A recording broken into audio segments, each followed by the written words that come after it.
Bonjour et Boker Tov, nous allons étudier aujourd'hui le Shelishi, troisième montée de Parashat Vaikra dans le cadre du Bet HaMidrash Hillel. Bet HaMidrash fondé à la mémoire du Rav Hillel Pelzner Zichrono Livracha. Notre étude commence au Perek Bet, deuxième chapitre du livre de Vaikra, Pasuk Zayin, verset 7. Nous allons maintenant étudier la cinquième sorte de Menachot, d'oblation, celle qui est appelée Minchat Macheshet. Pasuk Zayin, Ve'im Minchat Macheshet. Si c'est une oblation appelée Macheshet. Macheshet, c'est qu'elle est frite dans l'huile, et Macheshet désigne la poêle qui est utilisée. C'est une poêle qui est plus profonde que Machavat. Machavat, c'est une poêle plate, comme quelque chose qui ressemble à une poêle à crêpes. Ici, on parle d'une poêle comme nous, on la connaît, une poêle qui a des parois un petit peu hautes pour permettre d'y mettre de l'huile qui vont faire frire ce qu'on va y mettre à l'intérieur. En tout cas, la Torah nous dit Korbanecha, alors ton korban devra être solette de fleurs de farine, Bachemen, dans l'huile, Terrassée, elle sera faite. Alors comment ça se passe? On mettait de l'huile dans un ustensile, puis on y mettait la farine que l'on mélangeait avec une nouvelle fois de l'huile, et toujours dans toutes les ménachot, même si c'est pas marqué clair dans la Torah, on y mélangeait un petit peu d'eau tiède, le tout formait une pâte, et après cette pâte, elle était cuite dans une macheshet, c'est-à-dire dans une poêle. Et Rachid expliquait, c'est quoi cette macheshet? Rachid de dire macheshet keli, ou c'est un ustensile, Shayab Hamikdash, qui était dans le sanctuaire Amok, il était profond, ou Metor Shei Akuma, et puisque cet ustensile est profond, Shamna Tsabour, ça faisait que l'huile était rassemblée, l'huile formait donc quelque chose d'assez profond, Ve'en Aour Sorfo, et donc le feu ne pouvait pas brûler l'huile, c'est-à-dire elle ne pouvait pas se consumer et s'évaporer, les fichar, c'est pour cela, Maase Mincha, ce qui est fait comme oblation à l'intérieur, à Asuin les Tocha, qui sont faits à l'intérieur, Rochashin, ça remue, c'est comme dans la friture. Si vous prenez de la pâte à beignet, vous la jetez dans l'huile, et ben la pâte elle danse comme ça, elle se remue. C'est ça Macheshet. Macheshet, ça veut dire Rochashim, quelque chose qui remue. Kol davar rach al yedem mashke, toute chose qui va devenir mou par le mashke, nir'e kechoresh, ou menanea. Il est comme quelque chose qui remue et qui bouge dans tous les sens, comme la friture. Donc, cette pâte, elle y était déposée, et on la faisait donc cuire de cette manière-là, cuire dans cette poêle. Et attention, il fallait que ça ne soit pas chametz, c'est-à-dire que ça n'ait pas eu le temps de fermenter. Pasuk chet. Maintenant, on va reprendre des règles générales pour toutes les menachot, pour toutes les oblations. Donc le pasuk nous dit, Veheveta et mincha, tu devras amener ton oblation à la porte du El Moed, Asher Yehaseme Ele, qui sera faite parmi ceux-là, c'est-à-dire qu'on a 5 sortes de menachot qu'on a étudiées depuis le début de la paracha, l'Hachem, et tu devras les consacrer à Dieu, Veikriva El Kohen, tu vas l'approcher, tu vas l'amener au Kohen, donc le propriétaire, celui qui a pris sur lui d'amener cette mincha devait l'amener au Kohen, Veigisha El HaMizbeach, et lui, il devait alors la présenter au Mizbeach, à l'autel. Alors comment il l'a présenté? Rashi va nous expliquer cela tout de suite. Prenons Rashi, Asher Yehaseme Ele, mais Echad, de l'un mina minimalalou, de ces sortes de menachot, Vehikriva, il l'approchera, Be'alea El HaKohen, ses propriétaires au Kohen. Donc, vous ne pouvez pas dire au Kohen, va prendre, il y a une mincha chez moi à la maison. Non, c'était eux qui amenaient au Kohen. Vehigisha, et là le Kohen, il devait la présenter. El HaMizbeach au Mizbeach, comment? Magisha, il la mettait les keren dromit mizrachit, au coin sud-ouest chez la Mizbeach. Il posait cette mincha contre le coin, et après, ça s'appelait Agasha, ça s'appelait qu'elle avait été présentée. Puis après, pasuk tet, la Torah continue de nous dire comment ça devait se passer pour toutes les menachot. Veherim a Kohen, et le Kohen va prélever mina mincha, de la mincha et askarata, son souvenir, c'est-à-dire il ne va pas brûler toute la mincha, seulement askarata. C'est quoi askarata? C'est le fameux komet, c'était quand il prenait sa poignée. Les 3 doigts devaient être relevés vers la paume. À l'intérieur, il y avait donc la askara, le souvenir de la mincha, et avec le pouce et avec le petit doigt, comme il appliquait son doigt sur les autres doigts pour bien faire en sorte que ça ne dépasse pas. Et cette askarata, ce kometz, cette poignée, vehiktir à misbecha, il va la brûler sur le misbech, ishe, c'est un feu, riach nechuach lachem, une odeur agréable pour Dieu. Rachid de nous rappeler et askarata, ia kometz, c'est le kometz, c'est la poignée. On a vu hier dans le détail comment ça devait être fait, ni trop, ni pas assez. Pasuk Yud, Ve'anoteret, est-ce qu'il restait mina mincha de la mincha, les Aaron ou le Vanav, ça devait être donné à Aaron et à ses enfants, et le propriétaire ne pouvait pas en profiter. Kodesh Kadashim, cette mincha, elle est Kodesh Kadashim, sainte des saintes, Meishe Hashem, parmi ce qui est consumé en l'honneur d'Hachem. Et il y a un commentateur qui explique que la mincha, l'oblation, c'était le sacrifice du pauvre, et on répète plusieurs fois cet amour, cette affection qu'Akadosh Baruch Hu a pour cette offrande, puisque ici il l'appelle Kodesh Kadashim, alors que c'est simplement de la farine et de l'huile. C'est bien encore une fois pour souligner Echad Amarbit ve'Echad Amamit, que ça soit quelqu'un qui va donner beaucoup, quelqu'un qui va donner peu, le principal que ce soit les Shem Shamaim. Maintenant, la Torah va nous dire un principe général, encore une fois pour les Menachot, l'interdiction de rendre les Menachot Chametz, fermentés, et d'utiliser du miel. Pasuk Yudalef. Kol ha-mincha. Toute oblation, asher takrivu l'Hashem, que vous allez sacrifier pour Dieu, lo te'ase chametz, ne devra pas être faite de manière à ce qu'elle devienne chametz, qui chol se'or, car tout levain, vechol devash, et tout miel, lo taktiru mimenu, vous n'allez pas en brûler, vous n'allez pas le rendre en fumée, ishel Hashem, comme feu pour Dieu. Vechol devash, Rashi nous explique, ici c'est pas seulement du miel d'abeille, kol metikat peri, toute douceur venant d'un fruit, carouille de vache est appelé miel. Le Sefer HaChinuch, qui essaye d'expliquer, certaines mitzvot, dit que le chametz, c'est quelque chose qui fermente, et c'est le contraire de la zrizout, c'est le contraire de la mida, du fait de faire les choses avec empressement. Et donc, dans les corbanotes, dans la symbolique, c'est le fait de se rapprocher d'Hachem, il faut savoir être zariz, être empressé pour faire les mitzvot.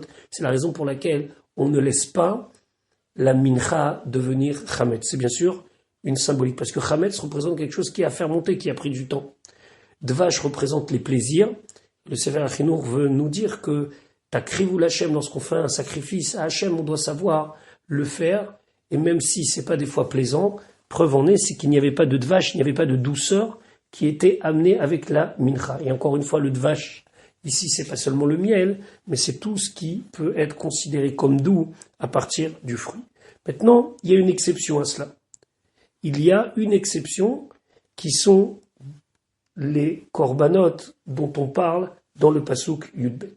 Pasuk Yudbet. Donc, même si la Torah nous a dit que ni levain ni miel, donc douceur de fruits, devait être approché, la Torah nous dit Korban Reshit. Korban Reshit, c'est le sacrifice des prémices. Takriv, où vous allez les sacrifier, les amener otam l'Hachem, el ha-misbeach, vers le misbeach, lo ya'alu, ils ne montreront pas les reach nechoach pour faire une odeur agréable à Dieu. Alors ici, de quoi on parle?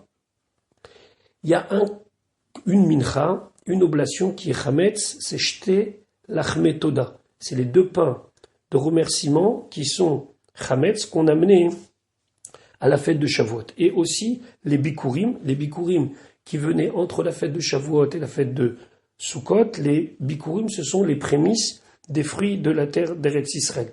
Et parmi les fruits, il y a la date. Et la date donne du miel, puisque quand on dit Eretz Zavat Chalavut Vache, la terre où coule le lait et le miel, c'est pas le miel des abeilles, mais le miel des dattes.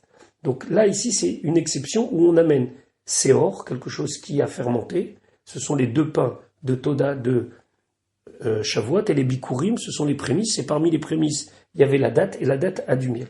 Donc eux, takrivu otam, eux vous pouvez les sacrifier la chaîne. Par contre, la Torah nous prévient, vehel misbeach, mais au misbeach lo yalu les riach nechoach lachem. Ils ne pourront pas être amenés les riach nechoach lachem comme une odeur agréable à Dieu, c'est-à-dire qu'ils devaient être faits dans la hazara et pas comme nous avons l'habitude sur le misbeach. Donc Rashi, korban reshit takrivu otam. Reshit, ici ça veut dire les bikurim. Ma yesh lecha lehavi. Qu'est-ce que tu peux amener min haseor ou min advash, du levain ou bien du miel? Korban reshit, ce qui est appelé ici korban reshit, c'est-à-dire shete halechem, les deux pains shel atzeret de Shavuot, abay min haseor, qui sont eux faits de levain. Chez Neymar, comme c'est marqué chametz teafena, devra être cuit avec du chametz, c'est-à-dire un pain levé, ou bikurim, et les bikurim, les prémices, minadvash, du miel.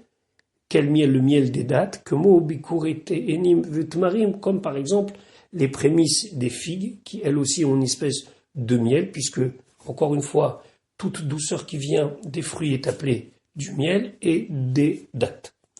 Maintenant, la Torah vient ici nous dire que à chaque mincha, il fallait amener un élément dont on n'a pas parlé jusqu'à maintenant. Pasuk Yud Gimel. Vechol korban minchatecha, et pour toute oblation, bamelach timlach, tu devras le saler. Velo tashbit, tu ne vas pas enlever, tu ne vas pas annuler. Melach brit, l'alliance du sel elokecha que Dieu a fait avec toi, me'al minchatecha, de ton oblation, alcool korbanecha, et d'ailleurs, pour tout korban, pour tout sacrifice, même lorsque c'est une bête, takriv melach, tu vas amener du sel. Donc ici, il y a la notion qui est véhiculée par le sel, celle de berit, d'une alliance. Rachid expliquait, melach brit, chez berit, car il y a une alliance, keruta, la melach qui a été faite avec le sel, misheshet ime bereshit, depuis les 6 jours de la création. Chez Uftechu Amaim Atartonim, que les eaux du bas, on leur a fait une promesse, les Karev Bamisbeach, qui elles aussi pourront être approchées, entre guillemets, pourront être sacrifiées au Misbeach. Comment? Bamelach, par le sel, Fénis ou Chamaim Bechag, et par le fait qu'on va verser de l'eau sur le Misbeach pendant la fête de Shavuot. C'est-à-dire que l'humain, l'homme, le juif amène le korban. Le korban peut être amené d'origine animale, peut être amené d'origine végétale, mais on n'a pas l'élément du minéral. Alors quand il y a eu la séparation entre les eaux du haut et les eaux du bas ont demandé à Akadosh Baruch Hu qu'elles aussi participent au korbanot. Et le minéral, c'est de l'eau, quand elle est évaporée, ça donne du sel. Donc à chaque korban, chaque oblation, on mettait du sel, et une fois par an, pendant la fête de Sukkot, chaque jour de la fête, on versait de l'eau sur le misbeach. Donc il y a une parfaite symbiose entre le Adam, l'humain, l'animal, le végétal et le minéral. Alcool korbanecha, pour toutes tes korbanot, al olad be'ema va'of ve'emure kol la kodashim kulam, que ça soit pour une ola d'une bête, ou bien que ça soit pour un oiseau, ou bien les restes, tout devait être avec du sel. Pasuk Yud Dalet. Donc maintenant, Pasuk Yud Dalet, nous allons parler d'une autre mincha, une mincha cette fois-ci obligatoire, qui est appelée minchat bikurim ou bien minchat omer. C'est la mincha qui était faite à base de séorim, d'orge, le 2e jour de la fête de Sukkot, et c'était une mincha obligatoire. Donc la Torah, elle nous dit ve'im et si. Et le mot si, ici, le mot ve'im, doit être traduit lorsque. Lorsque t'acrives, tu vas approcher. Minchat bikurim, la mincha, l'oblation qui est appelée bikurim, puisque elle aussi, elle concerne une certaine forme de prémisse, l'Hachem pour Dieu. Aviv, on parle ici d'une récolte nouvelle, qui vient d'arriver à maturité, et c'était ici l'orge. Kaloui ba'esh, donc on prenait un homer, le homer c'était une mesure d'orge, qu'on torréfiait dans un ustensile très particulier qui permettait d'assécher les grains, Geres, Carmel, puis après on travaillait et on broyait cette mesure d'orge en gruau, c'est-à-dire qu'on la laissait telle que, on la faisait sécher et après on la broyait, c'est ce qu'on appelle Geres Carmel.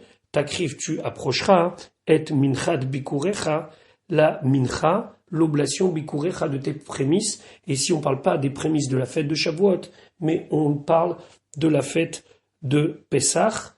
Et donc Rashi va nous dire tout cela dans son propre langage. Veim takriv. Le mot veim, areim, ici c'est pas si, mais shamesh belashon ki, mais c'est ici lorsque. Share en zereshut, ici c'est pas quelque chose de facultatif. Share beminchat haomer, puisqu'ici on parle de l'oblation du Homer. Akatouv medaber, le pasuk parle. Sheichova, et c'est une obligation. Vechen, et ainsi veim yia yovel. On a un autre pasuk qui dit et si il y aura le yovel, c'est pas comme ça qu'il faut le traduire, c'est lorsque il y aura le yovel. C'est bien connu que le mot im peut se traduire de diverses manières dans la Torah. Minchat bikurim, donc une oblation de prémices. Ben minchat à Homer, on parle ici donc de la mincha du Homer. Le Homer, c'est une mesure. Akatouv medaber, le pasuk parle. Chez Ibaa, quand elle vient, c'est aviv. Ça veut dire qu'elle est arrivée à maturité. Beshaat bishul advoa, au moment où donc c'est la maturité de la récolte. Umin haseorim imba, elle venait de l'orge. Nemarkan, c'est marqué ici aviv. Fenemar le alan, et on a dit plus haut concernant les plaies, qui a seora aviv. Seora, c'est de l'orge. De là, on déduit, puisqu'ici c'est aviv, il y a le mot aviv, et là-bas c'est seora, c'est l'orge qui est désigné aviv. Donc ça veut dire qu'ici aussi on parle d'orge. On fait une juxtaposition des mots, on prend un mot ici et un mot là-bas, et on amène le contexte de là-bas ici. Donc aviv ici, ça veut dire de l'orge. Kaloui baesh, donc c'était torréfié dans le feu. Comment? Chez Meïa Veshin Oto Alaour, on le faisait sécher à même le feu. Be'avouv Shel Kelaim, par l'ustensile qui appelait avouv, c'était donc une sorte de poêle de la personne qui torréfiait. Chez Ilou Leken, parce que si ce n'est pas comme ça, Enani Trenet Barichaim, elle ne peut pas être broyée, elle ne peut pas être rendue tachoun, elle ne peut pas être faite en petites grains. Les filles chez Ilacha, parce qu'elle est encore c'est encore des grains frais, donc il fallait d'abord les assécher, puis après les broyer. Geres Carmel, Geroussa, donc on l'a broyé Beoda Lacha, lorsqu'elle était encore la récolte fraîche. Geres Lachon Chevira ou Trina. Geres, ça veut dire casser, ça veut dire broyer. Gorsa Barechaim Shel Gerosot, on la faisait broyer dans une meule qui était réservé à cela, Kemo, comme c'est marqué, Vayagres, Bechatsan, Fren Garsan Nafshi. Les mots ici désignent, dans le premier des cas, Yerushalayim qui est broyé, c'est un pasouk de Echa, et dans le deuxième, Garsan Nafshi, c'est que mon âme est complètement broyée. Donc Geres, même si ici on a un sin, mais pas un samer, mais c'est la même étymologie de mots. Maintenant, Rashi va nous expliquer le mot Carmel, gruau. Rashi nous dit Be'od aker malé. Ici, ça veut dire lorsque les épis sont encore pleins. Shatvoa lecha umleha bakashim shela. Que la tvoa, que la récolte, elle est lecha, ça veut dire qu'elle est encore fraîche, umleha, et elle est pleine, bakashim shela, dans ses tiges. Alken nikraim hanmelilot Carmel, c'est la raison pour laquelle les épis, des fois, on les appelle Carmel. Vechen, et ainsi, un pasouk de Melachim qui dit Ve Charmel betzil kuno. Ce sont des épis qui se trouvent dans le panier. Donc, le pshat, le sens simple du mot Carmel, ce sont des graines d'orge qui sont encore dans leur épi. Pasouk Tedvav. Venatata alea shemen, tu vas mettre sur elle de l'huile, samta alea levona, puis tu rajouteras de l'encens. Minchaï, c'est une mincha, c'est une oblation, sauf que ici, elle est obligatoire.